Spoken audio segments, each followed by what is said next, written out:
Welcome back to Moments with Marilyn. I'm here at the Reservoir Community Garden with Dominic, who's my guest here today. We're going to talk a little bit about the community garden on Reservoir Avenue in Bridgeport. And introduce yourself, Dominic. Yeah, I'm Dominic Tacavello. I've lived in Bridgeport all my life. I'll be 62 this year. And I'm actually from the neighborhood, the lower part of Reservoir Avenue over here. So I'm very familiar, all the different changes that have taken place over the years in the neighborhood here. So Dominic, I used to live up here too, so I do know the neighborhood, and I remember when this was a strip mall and some other things. And now you have all these beds. How many beds are here? There's over 100. So yeah. There's over 100 beds here, so this is very productive to be able to use this land in such a way to feed people. How did you get involved? Well, I used to actually have a little farm down the street, and when I closed up, I always had been invited to come up here, and I took a chance and came up here on a Saturday, and I just ended up staying here. Yeah, they offered me a position right away because they seen I know the whole neighborhood because I'm familiar with so many people around here. Okay. Yeah. What do you love best about this? Oh, I just love planting and growing things and teaching people. I've had a lot of experience, so when people come with problems, I'm mostly capable to answer them for them. So, it's helpful to people with their gardens, Do you think this is making a difference in the community? Oh, definitely. I used to actually be afraid to walk up here. When we were children, we were told not to come a certain part, like up this way. It was unsafe for us, so most of us kept away. I don't feel unsafe anymore up here. That's great. Yeah. And then a way of providing food to the neighborhood. How do you feel about that? Well, when you see their faces, people come back week after week, and you see the faces. They're so eager to get the vegetables here, and they like the taste of them, and they know they're organic. So there's a good feeling about being safe with that too. But you have to see their faces. They just love coming up here, and it's such a good, rewarding feeling, to see that week after week. Yeah. Well, I was just sharing with you that I must have been 21 before I realized that peanuts were root and that I wasn't going to find them on a tree. So growing up in the city and not having a farm or a garden in my backyard, I was really shocked at where some things come from, including carrots. So it must be really educational for children when they come up here. Oh, yes. Yeah, we have these field trips for the schools. There are certain schools that come here. And, you could see the kids are very eager to learn. They planted lettuce. We had them planting lettuce. And, they learn about food nutrition, which is very important, too. And it seems like it works out pretty good, And we make a salad. Oh, they get to harvest some vegetables, and they make a salad, and they get to eat the salad before they leave. And, most of the children are extremely happy after they leave. So yeah. There's Helen School over here. Wilbur and Cross. There's, what is the school over Wilbur here? Cross. Wilbur Cross is over here. Do they work, any of the kids come from there? I haven't seen anybody come from Howland School yet, but then, I might have missed that. But I definitely know that they come from Wilbur Cross. I've seen them walking down the hill. They actually come walking here. Some of the other schools, like Columbus School, they come by bus naturally, but Wilbur Cross children, they actually come in a procession, come down here. It's really cool, yeah. So what are some of the things that you do while you're here? I plant in the fields. I do the seedlings now. We're potting a lot of seedlings to get the beds in. And also these plants are made for the school gardens. They coordinate all the school gardens over here, which is very important because they get the motivation going, Otherwise, maybe that would kind of dissipate after a while. You get people that are interested for a while, and then, and then when they have the interns come, these are students that probably go to college and they're off for the summers. They come here and they take care of, I guess, one day a week to go up to all the school bits, because when school's out, there's not many people there that'll go back to attend to the gardens. So then they go and they tend to them once a week to make sure everything keeps growing. So when they come back, the stuff is still there. That's great. Yeah, so it works out pretty good. I think everybody, it's a true learning experience. I get a lot of people coming from, that used to be my old customers, because I used to sell plants down the street. And I still see my customers 30 years. Are you down on Reservoir on the left-hand side? Oh, yes. I know who you are, yeah. Yeah, so I know a lot of people up here. I feel like a rock star sometimes. I'll be walking on the street and they're all screaming out their windows at me. So it's a good feeling. Everybody knows who I am over here. So do you just grow vegetables, or do you do flowers, or is it just vegetables? I started out growing vegetables when I was in my late teens and going into my early 20s. And after a while, you get older, and I had illness in the family and things changed. So I switched over. I told everybody, now you're going to have to grow your own plants. I can't grow them for you anymore. So I started selling plants, and they would come and buy the plants and do their own gardens. Okay. And they'd come with questions, and I always looked like a genius because they would come with like simple questions. I'd answer them like that, but they were simple questions, and they walk away thinking I was this genius. Well, I kind of thought you were a genius too, answering my questions. So, and I asked you, how do you know so much about just gardening? Practicing, reading books, and putting it, to the test, and coming up with new ideas. Yeah, I've come up with actually some new things. Yeah, I think there might be a book in the making one day before I get too old. Well, I was just thinking about, you were down the street and you were serving the community. Yeah. And now you're here. Well, that was nice because once I left from down there, there was a void up here for plants and stuff. So all of a sudden, I'm here, and they're going to provide that, fill that void in again, and we'll have all the same people that were down there come up here now. And then you're working with the schools and with their plants and stuff, so your community has just grown. Oh, yes. And another generation. And now I have help. I'm not alone because I wasn't able to do it alone anymore, but look at all the help we have now. So that's wonderful. Yeah. So I just want to thank you for being here and sharing your knowledge with us. I mean, That's I grow some flowers. That's the best that I can do. And they're pretty nice flowers. People say I have a green thumb. I haven't been able to really do anything in the way of growing vegetables. I'd like to start thinking about. If you but can grow now that flowers. I have you as a resource. Oh yeah. I might even do a plot up here and watch it. During the summer and come take care of it. So I want to thank you. I just want to say that we have a little something for you today, just to thank you for your involvement in the community. There's so many people who get these big accolades for the work that they do, and the same ones over and over again, but people don't often get credit for staying in the community, working, never giving up on it, and just growing it. Like, you've touched many generations by being here, and you're going to touch many more by doing this education and being here for the people. So we'd like to give you this citation. Oh, thank you. From the General Assembly. And it says, it's an official citation introduced by myself, Senator Marilyn Moore, and Representative Charlie Stallworth of the 126th District, who is your state rep. And it said, be it hereby known to all that the Connecticut General Assembly hereby offers its sincere congratulations to Dominic Taco Villa in recognition of your dedication to the Reservoir Community Farm. We thank you for your service in sharing your great talent and wealth of knowledge for gardening and farming with the community. The entire membership extends its very best wishes on this memorable occasion, expresses the hope for continued success. This 30th day of April 2015 at the State Capitol in Hartford, signed by President Pro Tem Martin M. Looney, Speaker of the House, and Secretary of the State. Oh, thank you very much. Thank you. Thank you, really, sincerely, for all that you do Well, for us. I hope I'll be around a lot longer to help everybody. Well, now that you got some help, you can kind of use your brain and let them use their backs, right? Yeah, but sometimes that doesn't work. You forget after a while. You'll be sitting here and something needs to be done, and you forget you're old. And you forget you shouldn't be doing it, yes, don't you? Because it needs to be done. Yes, definitely. Thank you very much. Oh, okay. Thank you for recognizing. And I appreciate you taking the time to come and talk to me, too. I'm still here at the Reservoir Farm, Community Farm, and I'm with Ellie Ingram right now, who's the program manager. Hi. Welcome, Ellie. Thanks for taking the time to talk to me. So I had talked earlier to Dominic, who's a co-manager with her, and so now I'd like to talk a little bit about this plot of land and how it came about, and how do people get involved? How does the community get involved? So how did this all come about? Well, Green Village Initiative is the nonprofit that actually started Reservoir Community Farm a few years ago, and it all started with a dream from our co-founders, Dan Levinson and Monique Bosch, who wanted to get involved in Bridgeport's community. There's a lot of food insecurity in our city, but there's also a lot of interest by Bridgeport residents to grow their own food. And so they wanted a space that would act as a farm, that we could bring food to the nutrition center and into school lunches, and also a space where community members could grow their own food. And so over the course of 2 seasons, we've really realized that on this little 1.7 acre lot, which used to be a vacant lot here.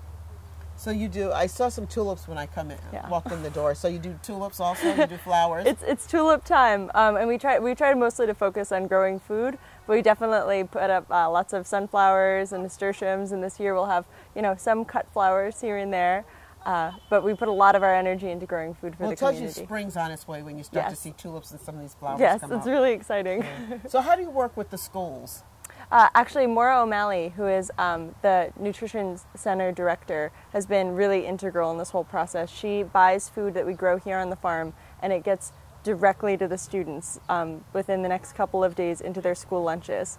Really? Yeah, so they're able to eat food, and it has a little sign that says Bridgeport Grown, and the excitement around this is great. I think that's a really great way of letting our youth know that they have the power to grow their own food, and that there's spaces and places and people who care about growing food right here in their own city. So do the children come up from Helen School over here at all? Yeah, we have a lot of field trips, and we actually call them salad days, where we'll go there and help them harvest the food that they've grown in their garden, and have like a big snack there, whether it's a big salad or some kind of garden feast. And we also have them come here and help us out with any kind of volunteer work that has to get done, or just maybe some lessons about sugar content in their food, nutrition, basic planting. So it's a real give and take where we help each other in a lot of different ways. So how do the children react to seeing this farm and what they have on their school gardens that they're growing and then eating? How do they get involved, and how do they feel about it? I would say that it's absolutely a case of pride. It's growing pride in being able to watch something go from a seed to a plant to their plate, which is really cool. And I've seen, over the course of just an hour in the garden, kids start and they say, ew, and they see the worms and freak out. And by the end of it, when I've told them how wonderful earthworms are for their soil, they're all picking them up and getting excited and moving them from the paths into the beds. And so there's a lot of like growing excitement, pride, and I think a lot of joy just to be outside and being able to commit time outside to really doing good work. Do you feel like this is a new opportunity for many of them? Oh, absolutely. I grew up in Bridgeport myself, and I was lucky to have a mom that gardened, but I did not ever know that there were this network of community gardens didn't really exist at that point. And so I think it's really exciting for kids to know that not only do they have one at school, but there's probably one close to their house. There's probably someone in their neighborhood who has a lot of gardening experience, and it's about making all of these connections. And the farm is a really great hub for the spokes that we have at the school gardens. All right. So about this space. So how many plots can you handle here? Well, we have over 100 plots on the farm, and 39 of them are currently community garden plots. And the interest was really overwhelming. We actually have a waiting list, and we're hoping to be able to build more plots potentially next year, or give away some more of our farm plots that we've had for production, because there's been so much interest from the community. So you have these 39 plots that are just for people in the community, and the balance are used for the schools or production? Yes, for our production farm. So over the summer, we actually have around 40 interns, and they're Bridgeport youth. They're kids from Fairfield or Fairfield University or BU or Sacred Heart University who come and they intern with us over the summer, and they learn a wide variety of agricultural skills, but also some basic, we do public speaking, we talk about food justice, we do this whole program where they're able to really get into the nitty-gritty about what it means to be an urban agricultural, just in urban agriculture or a farmer, and give back to their community. So we have that over the summer, and they're helping to grow food that then gets put into the nutrition center or sold at our CSA. We have a community-supported agriculture box system, and we do subsidized price. We're also going to be able to support SNAP and WIC this year as well. Are you really? That's yeah. wonderful. So there's so many is that things. New? Yes. Yeah. We're actually applying for it this year. We're really excited. Now I know they do the double coupons. You think they're going to be doing that again? The double coupons? Are we trying to do that? I think so. I mean, that's my hope. I'm applying for it right now, but I know that the Farmers Market Nutrition Program has been really supportive of getting as many people able to buy fresh produce. And the USDA offers the coupons to seniors and people on any type of assistance also. Yes. So it gives them an opportunity to buy fresh fruits and vegetables. So I do some food work, looking at access to food and sustainability. So I mean, I think this is a wonderful opportunity to talk about sustainability in your own community. Yeah, you can't get more local than this. I'm telling you, and you can, depending on the climate, you can grow what you want to grow, you know. But I'm hoping that something like this encourages people to try and do things in their own backyard. Like I am going to try and do a plot here so I can have some help. And then after I do that, when I'm successful, I'll try my backyard to try and do something like that, because they say I have very fertile ground. Yeah, that's actually one of our hopes moving forward. We've had such incredible interest in these plots. We're hoping to be able to work with some of our community gardeners to maybe help them subsidize the price of building one of these raised beds at their home so that they could garden there and come here and keep learning with us. We have a workshop program as well, so they'd always be involved with us, but so that we could get even more people involved in these beds and be able to continue growing this system of community gardeners in the area. So do you partner with outside places for like seeds and soil and fertilizer? And what do you do about fertilizer? Is everything organic or what is it? We're completely organic, and we've had a lot of support from Sal Gilberti of Gilberti's Herb Farm. Okay. And so we buy our soil and compost from him, and Heart Seeds has donated so many seeds to us over the years, which has been really great and helpful with our community gardeners. And then as far as fertilizer, we just, Dominic and I have worked together to try to strengthen our composting program. So it's basically using all of your food waste, from eggshells to coffee grounds to the peelings on your vegetables. And instead of throwing that into the landfill, because over 40% of what's in the landfill is food, instead of throwing it away, you can actually just put it in a pile in your backyard with some leaves on it, and voila, over time it's going to turn into nutrient-rich soil. So I'm very proud to say that I started composting 2 years ago. Yes. And the volume of garbage I have is very small. Yeah. Once I started doing that. And it doesn't smell. And it doesn't smell. Yeah. And I use the eggshells, and I use the coffee grinds, and I use the tea and everything. And it's really smart. I mean, because when you start to think about it, could go back into the soil and do good. It's a wonderful, and it's cheap. Yeah, you already paid for it once. Growing your own food is like printing your own money, is what I always say. It really is. So what are you looking forward to in the next couple of months? Your growing season is just beginning. Yeah, it's taking off. So like in a month, what will you be doing?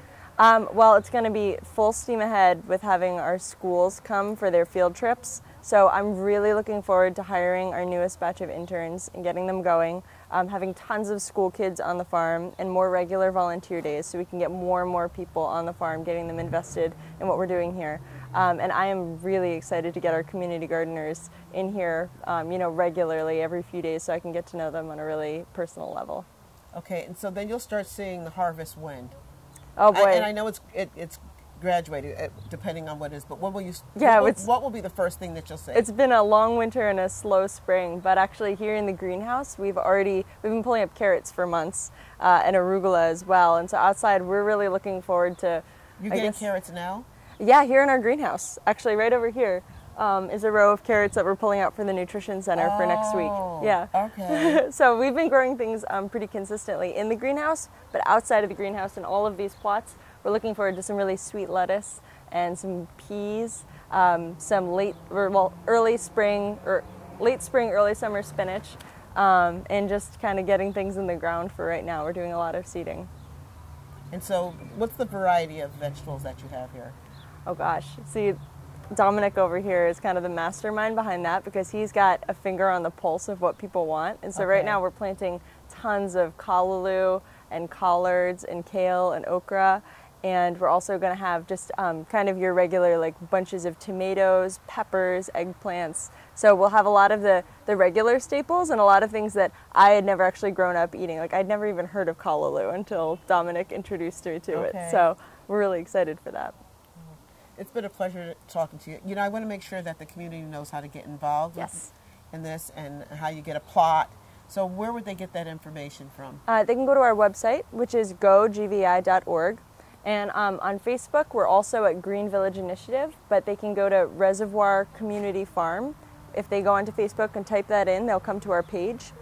And if they personally want to volunteer with us or work with us or schedule a school group or a community group to come, the best way to do that is to email us at volunteer@gogvi.org. That's GOGVI.org. Thank you so much. And I think we'll try and put a link from my website to yours, so people can look it up and get involved. Well, thank you so much. That'd be It's great. been a pleasure. Thank you so Thank much. you.